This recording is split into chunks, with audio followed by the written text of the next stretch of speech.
we are learning about Jesus and his bride. He's married to someone, and he's married to the church. And all earthly marriages are supposed to be a picture of Jesus and the church. What is the event in the life of the bride that brings us close, possibly more close, to our loved ones in heaven than any other event we put on?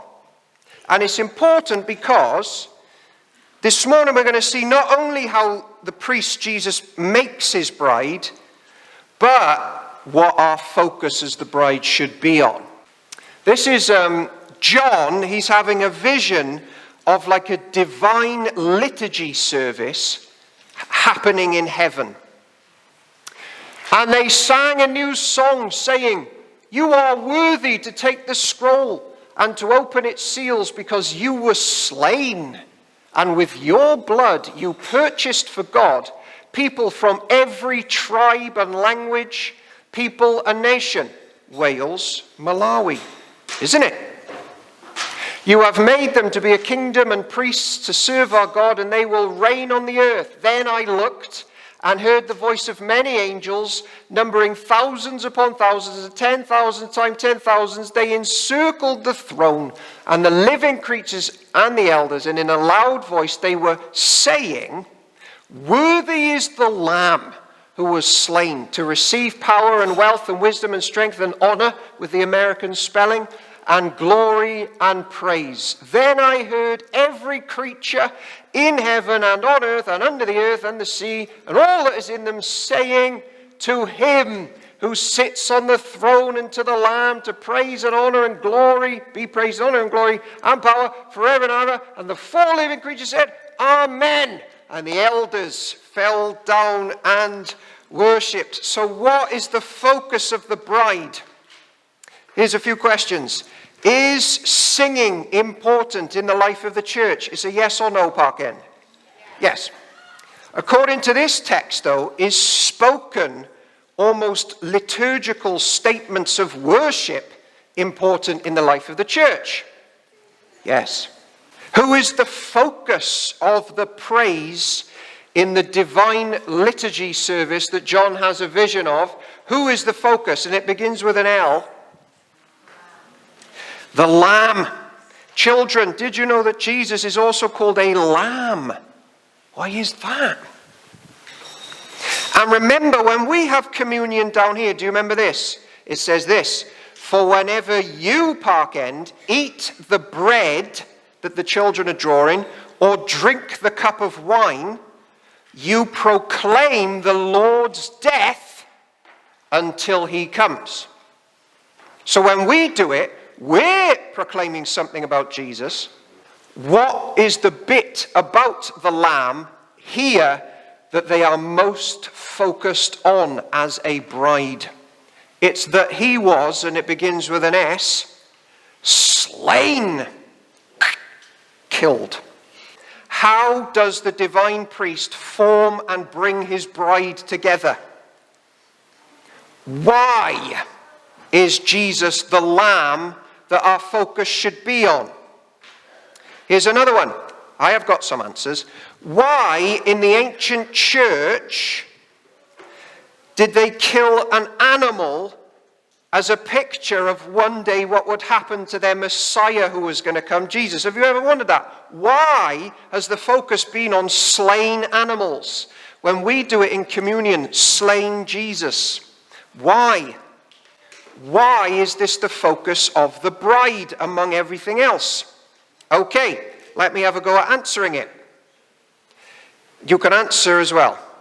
If the Father is life and we would reject life, where does that leave people? The answer is death. So in order to bring people life if they're dead, we need the source of life to sort of come where we are in death, kill it, and bring us back out of it. Now in the Bible, children will be learning this in primary school. In the Bible it teaches this as well. If you have blood pumping around you, you're not dead, you're alive. Usually. And so if blood is spilt in the Bible, it's like a symbol of death. It's not supposed to be on the floor and out of people. It's just this symbol of death. All right, so follow this. When the animal died, it was a picture of something which had life becoming and entering death. And that death brought life to others. That was the ancient church. It's what this church now in glory is singing about. I had a friend recently and he debated an atheist on the internet, and he reminded the atheist why this is so. Why does a dead animal bring life? All right, listen to this. The priest, the Old Testament priest, was also the local butcher. I don't know if you know that, but he would do these sacrifices on behalf of families and the church, and then, with some of the sacrifices, they would eat the animal after it was dead, like a barbecue. Who doesn't like a barbecue? The ancient church loved barbecues. I've done my patio out because you're all invited. Well, I'll have to talk to Rita about how many can come at one time. But over the summer, you're all invited to a barbecue. Why? Why is that amazing? Because with a barbecue, their death raises us up and gives us sustenance and life. So on top of a good meal, this spiritual lesson was being taught. And the children are drawing people in church eating bread and wine, the picture of the one who was slain to bring people the life of God. Because with Jesus, the priest, it's the first time the priest also became the sacrifice. The first and last time that happened. And you see the curtain being pulled back in Revelation 5 about divine communion, singing. Now watch this as I wrap up part 1. This is from Hebrews. Now this is my case to make us realize how special church is. How close are our loved ones who have died trusting Jesus, how close are they to church when we focus on Jesus? How close do they come? This is a verse about the church in the New Testament. In Hebrews 11, it's just listed tons of people that have died and are now in heaven, like Abraham and Moses. Then it says this: therefore, since we are surrounded by such a great cloud of witnesses, let us throw off everything that hinders and the sin that so easily entangles us, and let us run with perseverance the race marked out for us. And then you jump to verse 22. So, we are surrounded by a cloud of witnesses this morning, if we're focused on Jesus. But you, church, New Testament church that this letter was written to, you have come to Mount Zion, the heavenly Jerusalem. You have come in your worship to heaven, the city of the living God. You have come to thousands upon thousands of angels in joyful assembly, to the church of the firstborn whose names are written in heaven. You have come to God, the judge of all men, to the spirits of righteous men made perfect. Anybody, loved ones, died trusting Jesus, their spirits are now righteously made perfect. To Jesus, the mediator of a new covenant, and to the sprinkled blood that speaks a better word than the blood of Abel. All right.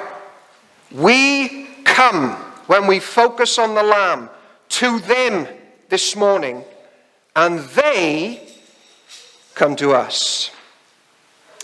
They are singing, worthy is the Lamb. And when we take Holy Communion, or even when we have services just focused on the Lamb, we come to them. Now, why is that important to any of us? Well, let me tell you. Because last week a new computer game came out. And in this computer game, you would hand in photos of loved ones who have died. And then the computer game would make it a 3D version of your loved ones. And you'd put a 3D mask on. And you'd get to interact with your loved ones that have passed. But it's a computer. And I just think that's a tragically malnourished version of what church has got. Because church doesn't need that. When we focus on the priest, he brings his hosts, our loved ones, to us. and brings us to them. That's special. The divine priest will unite us again with our loved ones in Jesus. That's why we focus on him. Jesus comes to you. He comes to us this morning with all of his saints, all those who now share in the heavenly glory. When you eat his body and drink his blood in the sacrament, your loved ones who have fallen asleep are with you at the feast. Do you know friends that are so tired and lost and sinful, empty and lonely or hopeless? Bring them to church.